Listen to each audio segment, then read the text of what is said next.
जाहिर कर रहे थे, जिस तरीके से उनके साथ यहाँ पर कोई उनके लोगों का लेना देना नहीं था। अभी नसीम जी है, उनकी माता जी, नसीम जी जिनकी हत्या हुई है, उनकी माता जी मुझे बता रही थी कि कोई उनका लेना देना नहीं था। वो अपने समोसे की उनकी दुकान थी, वहां पर गए हुए थे और अगली खबर उन्हें यही मिली कि उनकी गोली मारकर हत्या कर दी गई। तो इस तरीके से देखिए, जाना सभी को है, लेकिन जब देश की व्यवस्था और जिन लोगों पर हमारी सुरक्षा की जिम्मेदारी है, जब उनके हाथों से ऐसी कोई चीज होती है तो दिल बहुत दुखता है। मस्जिद के सामने जो जमीन थी उसके ऊपर पुलिस चौकी बनाई जा रही है। जी बिल्कुल, एएसआई का जो नियम है, उसकी जो चिन्हित प्रॉपर्टी है, उसके इर्द गिर्द 100 मीटर तक कोई कंस्ट्रक्शन नहीं हो सकता है। उसके बावजूद इस तरीके से वहां पर चौकी बनाई जा रही है। इस पर रोक लगनी चाहिए। और यहाँ का जो प्रशासन है, उसने अपना भरोसा इतना खो दिया है इस घटना को अंजाम देकर, तो इसीलिए लोगों को आपत्ति है। जिस तरह से बंद मंदिर मिले हैं यहाँ पे, कई कूप जो हैं और कुएं मिले हैं, लगातार इस तरह का अभियान जो अभी तक चल रहा है, तो इस अभियान को आप कैसे देखती हैं? देखिए, मुझे लगता है बहुत ही इन सब चीज़ों की कोई ज़रूरत नहीं है, क्योंकि हमारे देश का जो कानून है सभी को उसका पालन करना है। प्लेसेस ऑफ वर्शिप एक्ट है, इसीलिए लाया गया था कि जो राजशाही शासन है उस दौरान जो हुआ, व्यवस्थाएं बदल जाती थी, जो भी राजा बनता था वो अपने हिसाब से व्यवस्था बदल देता था। लेकिन अब हम एक रिपब्लिक है, अब हम एक लोकतंत्र हैं, अब यहाँ पर किसी का राज नहीं है, किसी की तानाशाही नहीं है। तो अब जो नियम कानून किताब में लिखे गए हैं उसी हिसाब से सबको चलना पड़ेगा, संविधान के हिसाब से। और संविधान में प्लेसेस ऑफ वर्शिप एक्ट है, तो जो चीज जहाँ पर 47 में थी, जो भी गिरजाघर, जो भी मंदिर मस्जिद था, वो उसी हालात में रहता है। मैम, जो यूपी सरकार के एक मंत्री हैं, वो जो मौजूदा सांसद हैं संभल के, उनके लिए कह रहे हैं कि अगर वो नहीं संभले तो आजम खान जैसा हाल होगा। उसी बयान को आप कैसे? लगातार इसी तरीके से थ्रेट देने का काम खासतौर पर राज्य सरकार कर रही है। जो विपक्ष के नेता है उन पर झूठी कार्रवाई की जा रही है। तो ये इकरा, आज आप आई हैं, क्या कहेंगी? एक बात इकरा सिर्फ एक बात बता दीजिए। इकरा, आप पहुंची हैं आज आपने मुलाकात की है, क्या आपको लगता है जिनके ऊपर मुकदमा हुआ है उधर गलत हुआ है?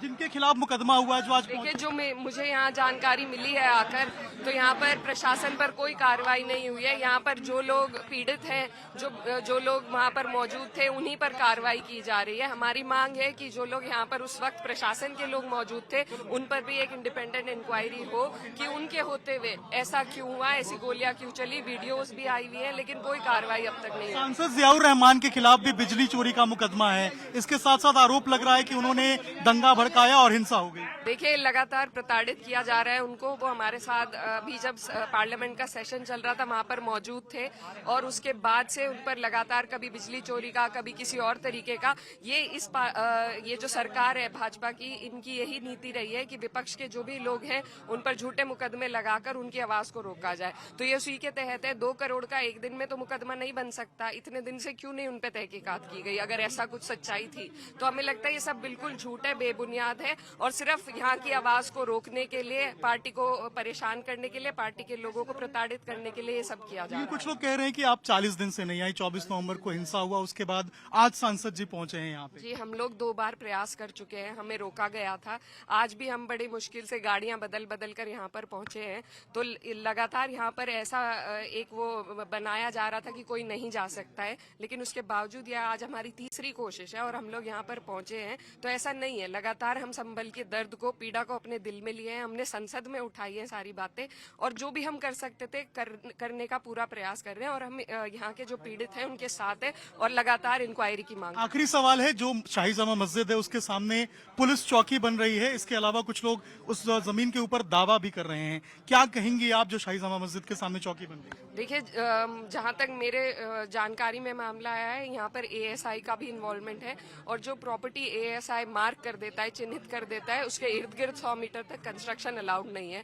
तो उसके बावजूद यहाँ पर प्रशासन अगर जोर जबरदस्ती से वहाँ चौकी बनाकर एक दबदबा और एक डर का माहौल पैदा करना चाह रहे हैं, तो वो गलत है, वो नहीं होना चाहिए। सही कानून के तहत उस प्रॉपर्टी की जांच होकर वहाँ पर रोक रुकाव करनी चाहिए। कि जो घटना हुई है, यकीनन उससे सिर्फ संभल नहीं, पूरा प्रदेश और देश शर्मसार हुआ है।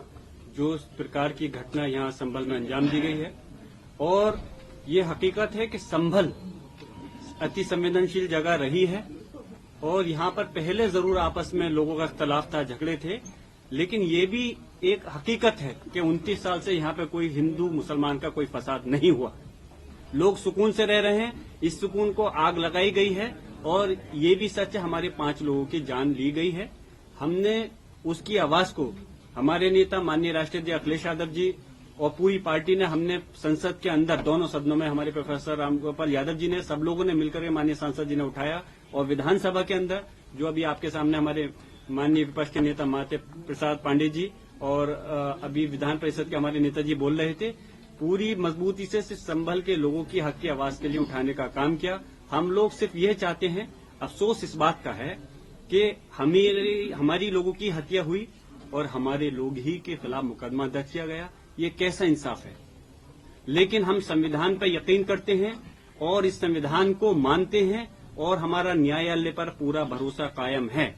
हमें उम्मीद है कि अगर हमें पुलिस प्रशासन से, शासन से अगर हमें इंसाफ नहीं मिलेगा तो न्यायालय से हमें इंसाफ जरूर मिलेगा।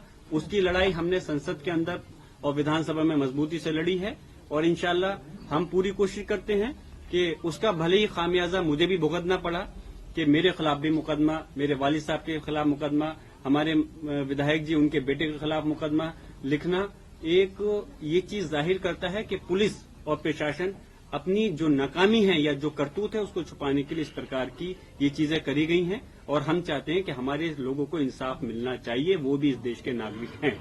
आप स्थानीय सांसद हैं, आपको इतना समय क्यों लग गया अपने इलाके में आने में? मैं गुजारिश करूंगा कि काश आप ये भी दिखाते अपने चैनल पर कि जिस प्रकार से यहाँ पे लोगों की जान ली गई है उनके खिलाफ क्यों कार्रवाई नहीं की गई। आप ये सवाल पुलिस प्रशासन और सरकार से करते तो मुझे खुशी होती। आप इस देश का चौथा स्तंभ हो। मैं सिर्फ इस पॉइंट ऑफ व्यू पे नहीं, यहाँ पे हम लोग राजनीति करने नहीं है। राजनीति करना होता तो हम पहले से बहुत कुछ प्रयास कर सकते थे। माननीय राष्ट्रीय अध्यक्ष अखिलेश यादव जी ने पहले ही डेलीगेशन बनाया था। शायद आप लोगों को मालूम होगा, हमने 3 बार प्रयास किया आने का, लेकिन हमको रोक दिया गया। पहला प्रयास किया तो 3 दिन की, माननीय माता प्रसाद पांडे जी ने कहा था 3 दिन की, कहीं डीजीपी जो उत्तर प्रदेश है कि 3 दिन के बाद चले आइए। फिर हमने फिर से राष्ट्रीय अध्यक्ष जी ने एक डेलीगेशन बनाया, फिर आने का प्रयास किया तो हम लोगों को लखनऊ, दिल्ली, जगह जगह मुख्तलिफ जगह पर रोक दिया गया।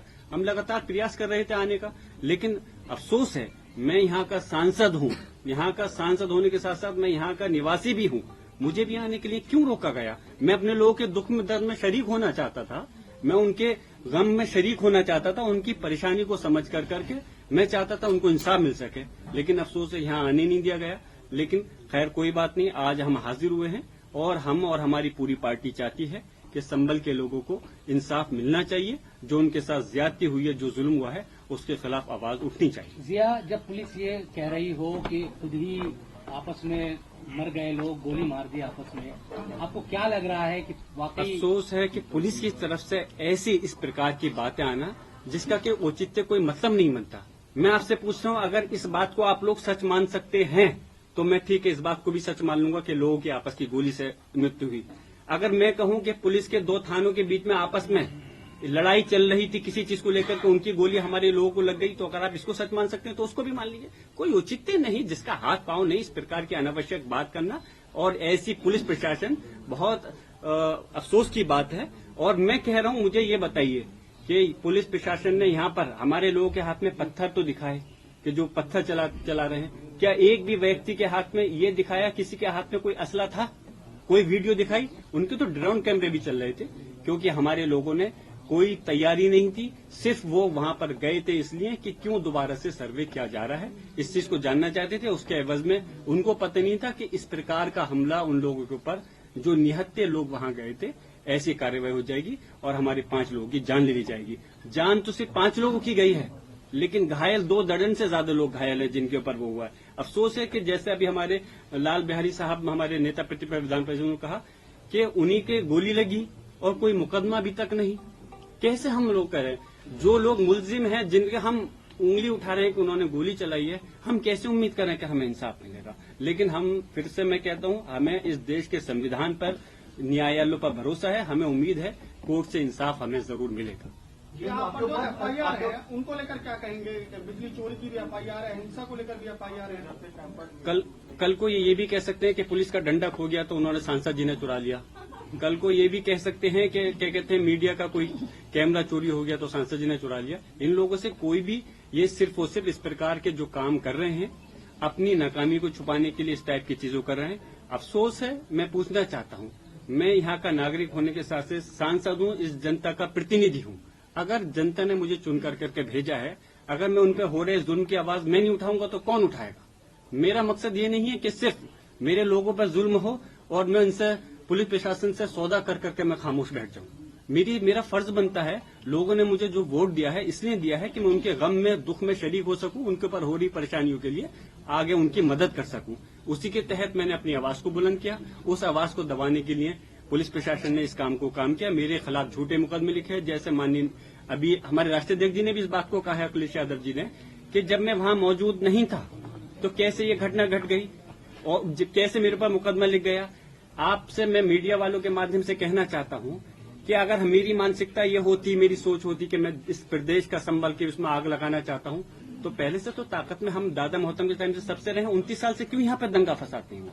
अगर हम ये चाहते, पहले दिन जब सर्वे हुआ था 19 तारीख में, जब मैं वहां मौजूद था, उस दिन दंगा फसाद क्यों नहीं हुआ? 22 तारीख में जब जुमे के दिन जब नमाज से हमारे लोगों को रोका गया तो उस दिन दंगा क्यों नहीं हुआ? तब होता। मैं आरोपी के मैंने भड़का दिया। जब मैं मौजूद नहीं, हजारों किलोमीटर दूर बेंगलोर के अंदर all India Muslim personal law की बैठक में गया था, तो आप कह रहे हो दंगा भड़का दिया। उन्होंने कहा कि उसके माध्यम से उन्होंने इस प्रकार की स्पीच दी। मुझे स्पीच दिखाई है कि जिसके अंदर कि मैंने गलत कहा हो, मैंने कानून के माध्यम का इस पर कहा था कि अच्छा मैंने ये अल्फाज कहा मस्जिद ही है और रहेगी, तो क्या गलत था? प्लेसेस ऑफ वर्शिप एक्ट है, हमारे पार्लियामेंट का बनाया हुआ कानून है। वो कानून कहता है 1947 से पहले जो भी चीज धार्मिक स्थल, चाहे मस्जिद, मंदिर, गिरजाघर, ये जो भी हो, अपने अस्तित्व में रहेगी, उसके साथ कोई बदलाव नहीं होगा। तो कहां से कानून ये गलत हो गया? कहां से भड़का हो गया? तो उनको पता था कि इस प्रकार से ये चीज उनकी रिपोर्ट झूठी साबित हो जाएगी। तो उन्होंने कहा कि विधायक जी के बेटे ने कहा कि सांसद जी हमारे साथ हैं। तो क्या बात कर रहे हो? जब वो खुद मौजूद नहीं, उनके विधायक जी के बेटे भी, तो इस प्रकार की अनावश्यक रिपोर्ट दर्ज करने से क्या साबित करना चाहते हो? कल को आदमी ये कहने लगे कि फला मंत्री या फला राष्ट्रीय अध्यक्ष किसी पार्टी के वहां थे, उनके खिलाफ भी मुकदमा दर्ज करोगे? मैं यही कहता हूं, आप लोग चौथा स्तंभ हैं इस देश का।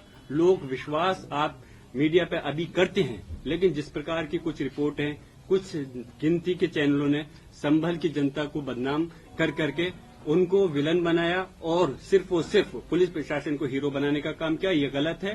पुलिस प्रशासन अपनी टीआरपी बनाने के लिए तरह तरह की बातें अपनी पलटता रहा है। पुलिस प्रशासन ने तो ये भी कहा था गोली हमने नहीं चलाई है। क्या आप लोगों ने वीडियो नहीं देखी थी गोली चली है? तो इसलिए मैं ये कहता हूं कि आपसे मेरी गुजारिश है कि आपके चैनलों के माध्यम से भी हम लोगों के हक और इंसाफ की आवाज उठाइए।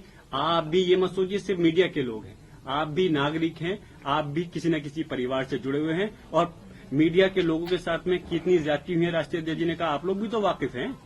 फिर अगर आप लोग नहीं उठाओगे तो कल को कोई भी किसी के साथ बख्शिश का खाना नहीं रहेगा। हम सिर्फ आप लोगों की आवाज को उठाएंगे।